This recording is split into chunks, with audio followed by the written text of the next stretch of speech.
经过一家人的同意，魏婴弯下腰，伸手碰了碰婴儿柔软的面庞，好软，可是真的很让人意外呢。婴儿的胖乎乎的小手扑腾间握住了魏婴的手指，抓着就要往嘴里咬。魏婴轻轻挣开了婴儿的小手，放轻声音说道：“宝宝乖哦。”蓝忘机看着逗弄着婴儿的魏婴，不禁放柔了目光。魏婴可看出了什么？蓝忘机看着旁边的人问道。两个人漫步走在林荫道上，阳光一缕一缕溜过指缝，不留一丝痕迹，只有身上的温热提醒着他的到来。是祝福呢？魏婴歪着脑袋看向蓝忘机，低声说道：“那婴儿体内有颗妖族的精元，妖族精元可以延长人类的寿命。这个孩子本是个早夭的命，而有妖舍去了自己的精元救了这个孩子。他们之间也许有着一段很美好的故事。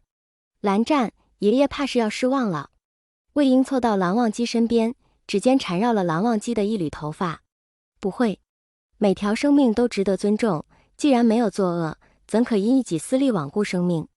那药的精元很浓厚，浓厚到蓝忘机可以借此突破，但是蓝忘机不会这么做，魏婴也不会这么做，都有自己要坚守的东西呢。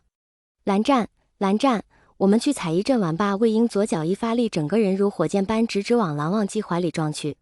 蓝忘机感受着一边毛茸茸的脑袋在胡乱地蹭着自己的脸，蓝忘机微微抬头，将下巴压在那颗捣乱的脑袋上，双手稳稳地扶着魏婴的腰身。好，嘿嘿，采一镇上的人熙熙攘攘，小摊贩的吆喝声也随处可闻。蓝忘机紧紧地跟在魏婴身后，生怕他走散了。蓝忘机看着魏婴在小摊上，这个看看，那个摸摸。蓝忘机从怀里拿出钱袋，默默给付了钱，将魏婴拿起来把玩过的物件都放进了储物袋。魏婴左手拿着一串糖葫芦，凑到蓝忘机嘴边，说道：“蓝湛，你也吃啊。”蓝忘机轻启唇角，将嘴边的糖葫芦咬了下来，又伸手轻轻地给魏婴擦了擦唇边的糖渍。魏婴看着放大的俊脸，右手下意识捂了捂快速跳动的心脏，心下暗叹：这蓝湛太撩了。喁喁，一阵驴子声引起了魏婴的注意，几个脚步间便来到摊前。小贩见有人前来，身上穿的又是上好的布料，忙介绍道：“爷，您的眼光是真不错，这驴可是神仙做过的坐骑呀。”不等小贩说完，忽然一担银子就摆在了小贩面前，清冷的声音从边上传来：“给。”小贩喜笑颜开的要接下这担银子，抬头忽然发现来人是姑苏蓝氏的衣着，白色抹额，背着古琴，这是韩光君。小贩感觉自己的背汗直直的往下流，右手忙拍了拍嘴，阿谀道：“可是韩光君。”正在和驴子对视的魏婴朝着小贩嚷嚷道：“那可不就是韩光君？”喁喁，驴子斜斜地看了眼魏婴，诡异的嫌弃的眼神使得魏婴激动地拍了拍大腿：“蓝湛，就买它。”最后经过一番推搡，小贩喜滋滋地接下了那担银子。魏婴拿过驴子的牵绳：“哎，这驴子咋那么拧呢？我再拉拉。”魏婴拍了拍驴的脑袋，驴大爷眼珠子转了一圈，愣是转头望向别处，就是不肯挪地。魏婴，我来吧。蓝忘机看着和一头驴莫名较劲的魏婴，接过了魏婴手中的绳子，轻轻扯了扯，那驴子竟慢悠悠地踏出了步伐。魏婴见状，揪着驴的耳朵嚷嚷道：“好啊，你这驴竟然也分人。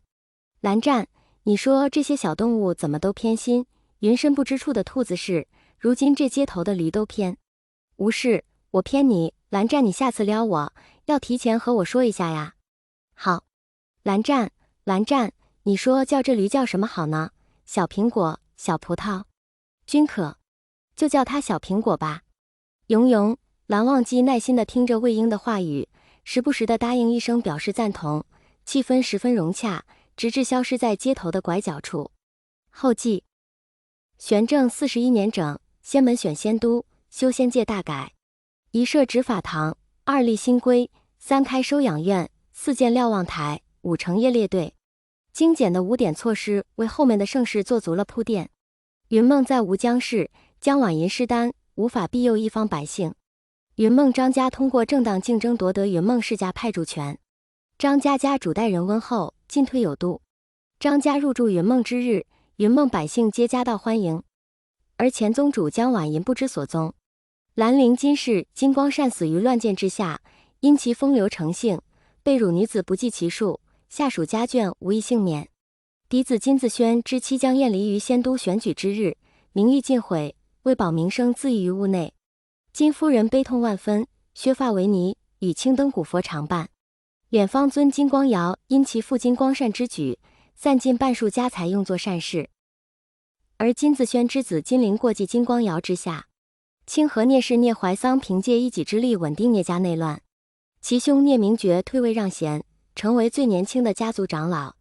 同年，聂宗主同窗好友魏无羡协助解决刀灵问题，也使得聂家战力节节攀升。姑苏兰氏兰锡臣重置家规，开设民间学堂。兰氏规定门下弟子定期学堂授课，以固所学，亦教会百姓基础邪祟知识。同年，姑苏兰望基与夷陵老祖魏无羡结为道侣，无关嫁娶。兰氏为世君记录其道侣之名，